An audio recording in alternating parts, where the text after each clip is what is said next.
উঠোন বৈঠকের প্রধান অতিথি আমাদের অভিভাবক হুজুরপুর বাণীপাড়া মেহনতি মানুষের বন্ধু এস শরফুদ্দিন আহমেদ সান্টু, সরকার শরফুদ্দিন আহমেদ সান্টু।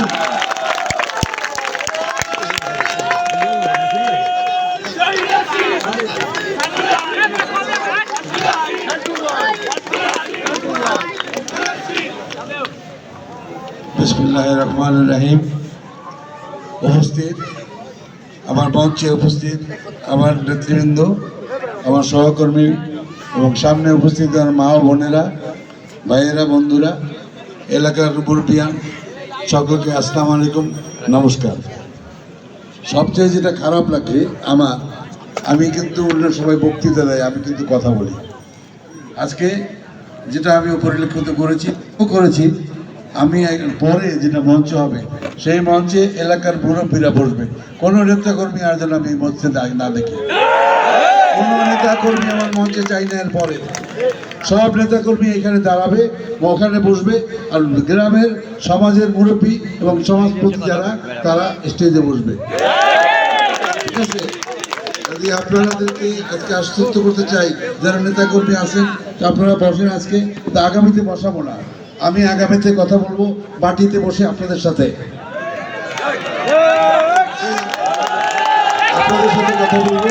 আপনারা আমার ভাই, আমি আপনাদের জন্য এসেছি এবং আমি সারা জীবন গত 40 বছর আমি আপনাদের জন্য কাজ করেছি। আপনারা বসেন বসেন আমি আপনাদের জন্য কাজ করেছি, আপনাদের পাশে ছি। কাজে আমার বন্ধু আপনারা আমার মা বোন, আপনাদের সাথে আমার সম্পর্ক। নেতাকর্মী তোমাদেরকে বলি, সবাই চেনে, না চেনে যেমন কথা নাই। স্টেজে উঠতে হবে, স্টেজে বসাতে হবে, এ নিয়ে যে একটা একটা ঘটনা ঘটে, এটা আগামী দিনের না ঘটে। আমাদের দেশের মানুষ সবাই আমরা সম্মান করি আপনাদেরকে। কিন্তু বাদশা সাহেব হাঁটতেছে, উনি একজন সাংগঠনিক নেতা আমাদের, ওনার কি চেয়ারে বসলে সম্মান বেড়ে যাবে? কিন্তু তার চেয়ে যদি আমাদের গ্রামের একজন মুরব্বীকে এই সব চেয়ারে বসাতে পারি, তাহলে আমার দলের জন্য, মানুষের জন্য, সমাজের জন্য একটা দৃষ্টান্ত সৃষ্টি হয়। চিনতে পারেন আপনারা যারা বসে আছেন, আপনারা বসেন। আমি একটা কথা বলি, এখন আপনাদের জন্য দৃষ্টি আকর্ষণ করছি। আপনারা যারা কষ্ট করে এসছেন, আপনারা এখানে বসে আছেন, বসেন। আপনাদের সাথে কথা বলার জন্য আমরা শিখি না, আপনাদের সাথে কথা বলার জন্য এসেছি। তাই আমি যদি কথা বলার আগে এত মানুষ দাঁড়িয়ে থাকে, এত মানুষ বসতে না পারে, সেটা কষ্টের ব্যাপার না। যদি আপনারা কষ্ট করে বসেন একটু, আমি আপনাদের সাথে একটা কথা বলি, আপনাদের কথা শুনবো। আপনাদের যদি অসুবিধা হয় তাহলে আপনারা বিগত দিনে যত নেতা আছেন, এই দেশে যত নেতা আসছে, আমি গত 40 বছর আপনাদেরকে আমার জীবনের স্বর্ণযোগ, যেটা 40 বছর একটা মানুষের বয়স থাকে, 40 বছর পরে বুড়ো হইতে থাকে, সেই 40 বছর আগের থেকে আমি বুড়ো হওয়ার আগে আমি আপনাদের সমাজের জন্য কিছু কাজ করার চেষ্টা করি। আমাদের দল যদি ক্ষমতায় আসে, বিএনপি, তাহলে একটু কথা দিতে পারি যে আমি আপনাদের হক আদায় করবো, চুরি করবো না। বসে আছেন ভাই, আপনাদের একটা কথা বলি, বিগত আওয়ামী লীগ আমলে আপনারা দেখছেন আপনার সন্তানের চাকরি হয় না, আপনার ভাইয়ের চাকরি হয় না, আপনার অমুকের খালাতো ভাইয়ের চাকরি হয় না, মেয়ের চাকরি হয় না, ভাইয়ের চাকরি হয় না। কেন?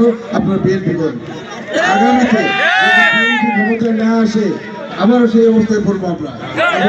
সন্তানদের চাকরি হবে না, আমাদের সন্তান এখানে কোনো জায়গা হবে না, তারা সব জামাত বানিয়ে ফেলবে।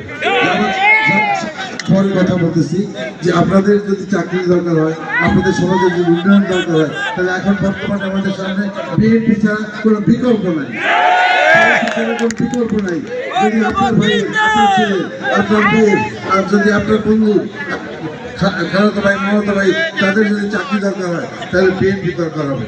তা নাহলে আবার 17 বছর না, আবার 27 বছরের জন্য আমরা পিছিয়ে যাব। এই সমাজকে উন্নয়ন করতে হলে আমাদের বিএনপিকে আগে নিতে হবে। কাজেই আপনাদের কাছে একটা অনুরোধ, আপনারা সবাই বসুন, প্লিজ বসুন। আপনাদের আগামীতে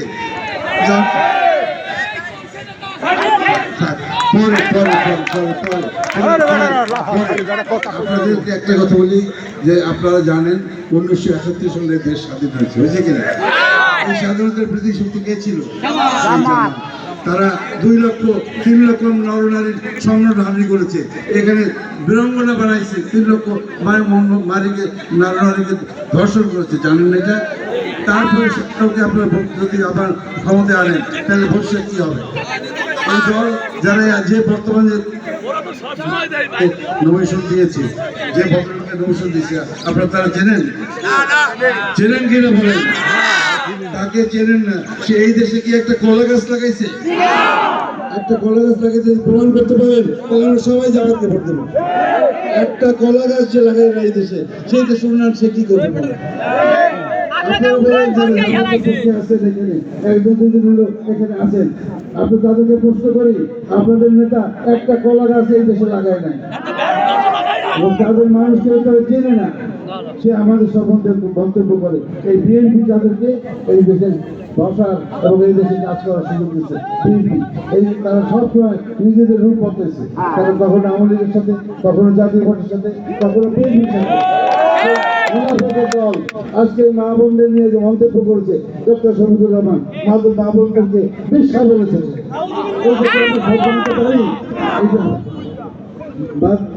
বলেছে এটা কি আমাদের, আমরা কি আপনার সহ্য করবেন?